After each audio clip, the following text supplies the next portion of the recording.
मुंबईच्या नाक्यावर आपल्या सगळ्यांचं पुन्हा एकदा स्वागत। मुंबईतल्या नाक्यानाक्यांवर सध्या चर्चा सुरू आहे ती महापालिका निवडणुकीच्या रणधुमाळीची। आज जाणार आहोत प्रतीक्षानगरमध्ये नेमकी काय चर्चा सुरू आहे जाणून घेऊयात। नमस्कार, मी वेदांत रे। मुंबईच्या नाक्यावर या कार्यक्रमात मी आपल्या सगळ्यांचं स्वागत करतो।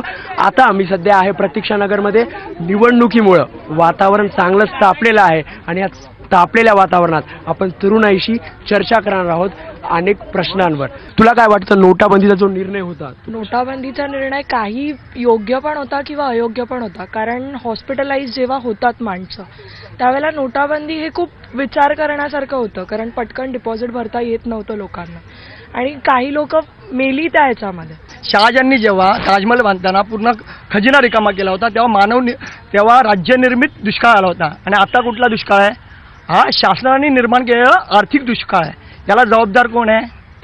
पूर्णपणे केंद्र सरकार आहे। नरेंद्र मोदी साहेबांनी जो विचार घेतलेला नोटबंदीचा तो काही प्रमाणात लोकांसाठी वाटते की अयोग्य, पण त्यांनी जो विचार केलेला येणाऱ्या फ्युचर काळामध्ये तो चांगला राहील। पण त्यांना आत्ता ही पिढी आत्ता हे समजत नाहीये, पण अजून काही 6 महिने जाऊ द्या तरी त्याचा परिणाम तुम्हाला अजून दिसण्यात येईल त्याच्यावरती। डॉक्टर बाबासाहेब आंबेडकरांची घटना बनवलेली आहे की पार्लमेंटमध्ये हा निर्णय व्हायला पाहिजे। हा पार्लमेंटमध्ये पहिला निर्णय झालेलाच नाही, दरवाजा बंद करून निर्णय नरेंद्र मोदी साहेबांना घेतला। जर हा निर्णय त्यांना घ्यायचा होता तर लोकांना फ्लॅश करायला पाहिजे होता। हे जे नोटाबंदी जे केलेलं आहे हे खरोखर चुकीचं आहे 100%। कारण जर त्यांना काळा पैसा पकडायचा होता तर त्यांनी इन्कम टॅक्सवाल्यांना सांगून काहीतरी करायला पाहिजे होतं। डायरेक्ट लोकांना त्रास देणं हे चुकीचं आहे। काही लोक मेली सुद्धा ह्याच्यामध्ये, तर हे जे काही मरण पावलेले लोक आहेत त्यांना परत आणून देणार आहेत का मोदी साहेब? तरुणांना रोजगार योग्य पद्धतीने मिळतोय का? आपण तरुणांनाच विचारूया रोजगाराबद्दल त्यांचं मत काय। सध्या आता रोजगाराचा एवढा प्रॉब्लेम झाला, हा नोटाबंदीचा निर्णय आहे ना, याच्यामुळे खूप लोकांच्या नोकऱ्या गेलेल्या आहेत। आमच्याकडे आमच्या शाखेमध्ये कितीतरी येतात लोक विचारायला, किंवा आम्हाला खूप तरुण भेटतात एरियामधले, जे पण सांगतात की आमच्याकडे जॉब गेले, आमचे जॉब गेले। कशामुळे गेले? नोटाबंदीमुळे। नोटाबंदीचा निर्णय हा चुकीचा निर्णय झाल्यामुळे आज खूप लोकांना बेरोजगार व्हावं लागलं आणि हे जे आहे तो हा वाढतच चालला आहे आणि याच्यामुळे आम्ही ह्याचा नोटाबंदीचा पण निषेध करतो।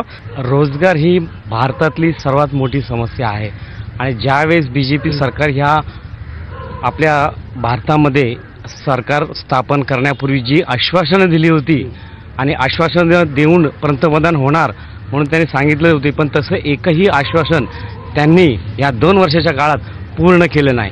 रोजगार कुठे गेला नाही, त्याही टायमाला पण रोजगारचा प्रश्न उपस्थित होता आणि आजही आहे, तो कायमस्वरूपी राहणार आहे। असं नाही की नाही कुठे नाही वगैरे।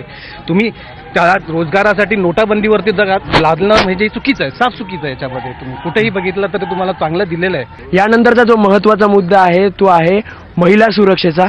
आपण काही इथे मुली आहेत त्यांना विचारूयात की महिला सुरक्षेबद्दल मुंबईत त्यांना काय वाटतं। पाहायला गेलं तर महिला तशी सुरक्षित नाहीच आहे, पण आता मोदीजींनी एवढं डिजिटल केले आहे आजूबाजूला की सगळीकडे कॅमेराज लागलेत, तर जिकडे कुठे मुली हॅरेस होत आहेत किंवा त्यांच्यावर काय तर त्यांच्यावर ॲक्शन घेतल्या जाते। आधी त्यांच्यावर ॲक्शन नाही व्हायची, पण आता ॲटलिस्ट आम्हाला दिलासा भेटतो की नाही, हिला छेडलंय ना की ह्याचं उद्या काही ना काही होणार आहे। मध्यंतरी सरकारने हा सुद्धा रूल काढलेला की प्रत्येक शाळेत सेल्फ डिफेन्स हे कंपल्सरी झालं पाहिजे, पण अजून तरी कोणत्याही शाळेत किंवा कोणत्याही कॉलेजेसमध्ये सेल्फ डिफेन्स हा प्रकार चालू केलेला नाहीये।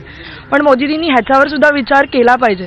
आपले पोलीस बांधव सुद्धा किती बघणार आहेत? मुलींना पण जर सेल्फ डिफेन्सचं शिक्षण दिलं गेलं तर मुली स्वतःहून सुद्धा स्वतःच्या सुरक्षा करू शकतात। खरं बघायला गेलं तर आजच्या तारखेला रोजगाराच्या माध्यमातून मोठ्या प्रमाणात महिला वर्ग हा नोकरीनिमित्त घराबाहेर पडतो। सकाळी घरातून बाहेर निघाल्यानंतर संध्याकाळी घरी येईपर्यंत घरच्यांना ही मोठ्या प्रमाणात काळजी असते की माझी मुलगी, माझी बहीण, माझी बायको ही आज कामासाठी जी आज रोजगारासाठी बाहेर गेलेली आहे ती परत व्यवस्थित येईल का? हा मुंबईसारख्या ठिकाणी मोठा प्रश्न आहे। बीजेपीमध्ये सगळेच गुंड जायला लागले, असं म्हणजे पेपरमध्ये सगळं आलेलं आहे। म्हणजे ही गुंडांची लोक फौज हे तयार करून म्हणजे हे सर्वसामान्य आता जे आम्ही लोक बोलतोय त्यांच्या हे अन्याय करायचं बघत आहे, तर हे कुठेतरी थांबलं पाहिजे सगळ्याच पक्षांनी। जो गुंड आहे, जो ज्याच्यावरती तक्रारी आहे आणि गुंडगिरी करतो त्याला कोणीही पक्षामध्ये घेतलं नाही पाहिजे। मराठीचा जो मुद्दा आहे ना तो फक्त इलेक्शनच्या वेळेस गाजला जातो, पण त्याच्यानंतर कार्य काही होत नाही। युवकना संधी भेटते आहे पण ती पूर्णपणे त्यांच्यापर्यंत पोहोचत नाहीये। फक्त ऑनलाईन फॉर्म्स निघतायत आणि ते तिथल्या तिथे संपतंय। लोकांपर्यंत जर ते पोहोचलं तर मराठी मुलं आणि मराठी हा मुद्दा खूप पुढे जाऊ शकतो। शासकीय विस्थापनांच्या मध्ये किंवा खाजगी कंपन्यांच्या मध्ये मराठी माणसांना, मराठी तरुणांना संधी मिळावी, नोकऱ्या मिळाव्या म्हणून आज ही शिवसेनेनं लोक अधिकार समितीसारखी मोठी संघटना या ठिकाणी उभी केलेली आहे आणि शिवसेना मराठीचा मुद्दा घेऊनच पुढे चाललेली आहे. कुणी मराठीचं श्रेय लाटण्याचा प्रयत्न करू नये. स्थानिक समस्या नेमक्या काय आहेत आणि तरुणांना त्या स्थानिक समस्या काय भेडसावतात? पावसाळ्यात जर तुम्ही इथे जर पाहिलं प्रतिक्षानगरमध्ये जर पाणी जे तुंबलेलं असतं इथे ढोपऱ्याच्या वर पाणी तुंबलेलं असतं तर त्यासाठी ड्रेनेज लाईनचं कधीच काही काम केलं गेलेलं नाहीये आणि ते काम इकडच्या नगरसेविकांनी करायला हवं होतं ही आमची सर्वांची पहिल्यापासून मागणी होती, परंतु कधीच केलं नाही. आज जी रस्त्याची कामं अडतात, जी ड्रेनेजची कामं अडतात, ती का अडतात यामागचं मुख्य कारण आहे. आम्ही जेव्हा टीका करतो तेव्हा शिवसेना असून किंवा इतर पक्ष आमच्यावर टीका करतात, पण या टीकेमागचं कारण सांगतो.